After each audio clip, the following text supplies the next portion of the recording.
Hey, what's up, guys? It's Scar here from theScore eSports here with Apollo after probably one of the closest series of the weekend, I assume. What are your thoughts on that series after probably losing and then one of the hardest games to lose and then winning 2 games back-to-back? Well, the series itself, in case you guys didn't watch it, was pretty awful. I think both teams played pretty bad. So, I mean, like, it's not like a high-level match, but it was very competitive, meaning there was, like, a lot of, throws and whatnot. So we actually played pretty well up until, like, the 20-minute mark, and then we just had no clue what to do, and yeah, that's where it really just started to get bad. So like you can watch up to the 20-minute mark and then stop watching. I think it's good.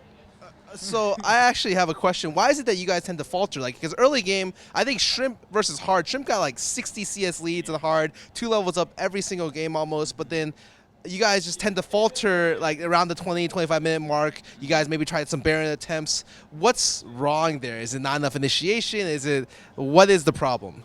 I don't.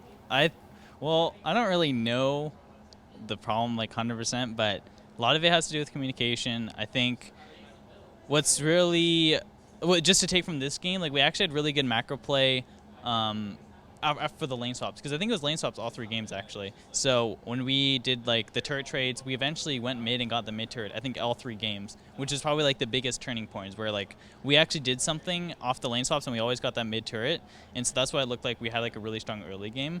But then after that, we just didn't know what to do after we got all those turrets down. Like you said, like the Baron base were just really, I don't know, it had to do with lack of engage, but also we just didn't really coordinate it well, and I think that has to do with communication. I noticed the second game, you guys had a lot easier time because Special mainly was playing Alistar, and I think you had other initiation methods, and then you decided to go for Braum game 3. Did you feel like Braum was just a better pick there? Like, why didn't you guys decide on Alistar again when you had just won a game with it? Alistar is obviously a really good comfort pick for us because it does like allow us to force things, and now I was also playing Ashe that game, which helps, but we picked Gragas mainly to deny we picked Braum to deny the Gragas. Like it's like pretty good against Gragas. That's why we picked Braum. And I think So we just picked Braum for the Gragas. And Braum is still good for us because like we obviously played a lot, but we just didn't have that many forms of engage, and then that's why it stalled out so heavily. And then eventually we just had like Aurelia engage randomly, and then we won. Speaking about Aurelia, so I've seen Ray, and in the past weeks, when I talk about carry players, Ray's the first person that comes to mind because this man just does not build defensive items. But but he played Kench the first game. What kind of happened with that pick? Because that is probably the polar opposite of what I assume Ray's natural playstyle is. Yeah, we were just. Okay, I don't really know why we picked Tahm Kench.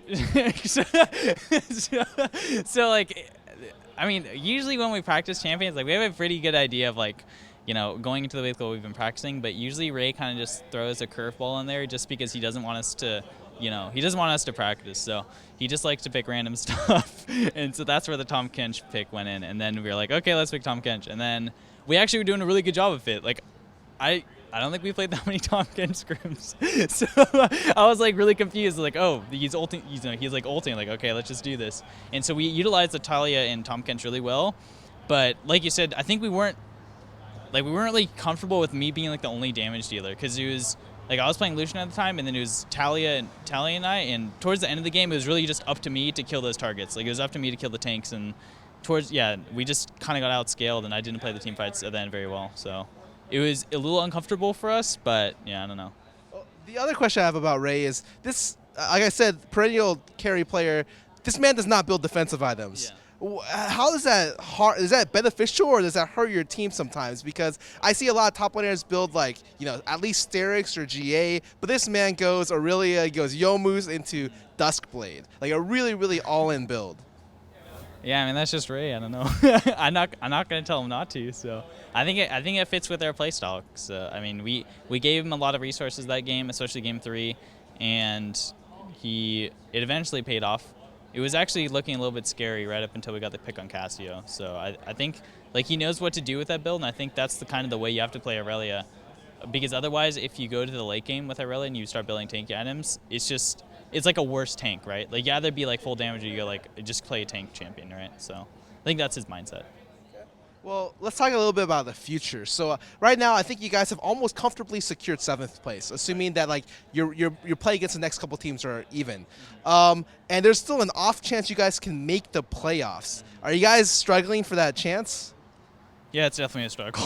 Like, I'm not gonna lie, it's gonna be really hard. So I don't think I think it's just, we want to get to playoffs, but we're being like realistic with ourselves because there's like a lot of good teams right now, and I just don't think we're good enough to make the playoffs. But if we practice well this week, maybe we can. We've kind of proved that our early game is actually, is actually pretty good. It's just like the mid game and late game team fighting and macro play that we have to really work on. And who necessarily controls the mid game, late game macro play? So I think right now I'm actually controlling a lot of the early and maybe mid-game macro play, but then it starts to become special and keen in the later parts of the game. So like when we get like those turrets, like I'm doing a lot of the rotations with special and shrimp, right? So I have to be calling a lot of stuff. But then when like after the turrets are down, like it's usually like keen and special that are making those like big calls. You said it'd be a huge struggle to get this 6th, and you don't feel like you can make playoffs. Is the organization in general, like all the players, like okay with 7th place? Like, is that something where I thought at the start of the season, no one ever was going to be like, I want to be 7th. But right now, are you guys like just looking? Are you guys okay with it? You guys are just kind of out of the relegation zone if all goes well, and you guys are kind of really, it's hard to really get into playoffs. So, would you say like generally, how's the split been for you guys? Like you said, we didn't come into this split thinking like, oh, I want to get 7th place, but it just kind of the effort that we put in, it wasn't enough, and I think that's why we're sitting at 7th place right now, is because we didn't take our scrims. Well, it's not like we didn't take them seriously, but we just didn't get enough out of those scrims, right? Like it just wasn't effective. So that's kind of I think even though we all did want to get a playoff, just the amount of work that we put in, it shows that we shouldn't we wouldn't be able to get a playoffs without like that much work put in, and yeah. All right, so tell me the dream scenario then. You guys make playoffs. What's the run look like for you guys to win the whole LCS? Which teams do you have to beat first, second, and third, which I guess would be quarters, semis, and finals to be able to take the whole thing? The dream scenario? It's going to be hard. I don't know. I mean, let's just say we get... Wait, so you're saying what's the best option for us to, like, in the quarterfinals? Like, who we have to play first? Yes, like, tell me the best quarterfinals, semifinals, and finals opponents for you guys. There is no best option, man. It's just going to be hard. I think all the teams, like, are really strong right now. Immortals and TSM look... I guess TSM look better than Immortals, but we'll see soon enough. I think they play maybe this week or next week, but... all teams are hard, dude. I don't know. It's gonna be hard.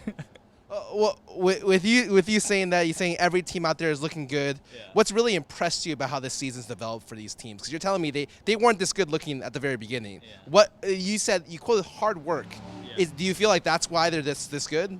Yeah, I mean, I think all the teams that that are, like the top teams, they're putting in a lot of hard work, and they're working together to like improve as a team. And you can kind of see like with our team, it's like a really slow and gradual process. Like, yeah, like maybe we are getting better, but it's not quick enough. And like teams like CLG, for example, where they kind of had a rough start, they eventually like gradually like slowly made themselves like a better team, and it's not slowly, like quickly actually, because they started to take their games off like the really strong teams. So I would kind of wish we had that drive, but I don't think, just this season or this split, it didn't really happen. So, but I'm like really impressed with like Immortals and TSM, actually probably the best, and then as well as CLG. I don't know if CLG are the best, but I like the way they like bounce back after like such a big loss.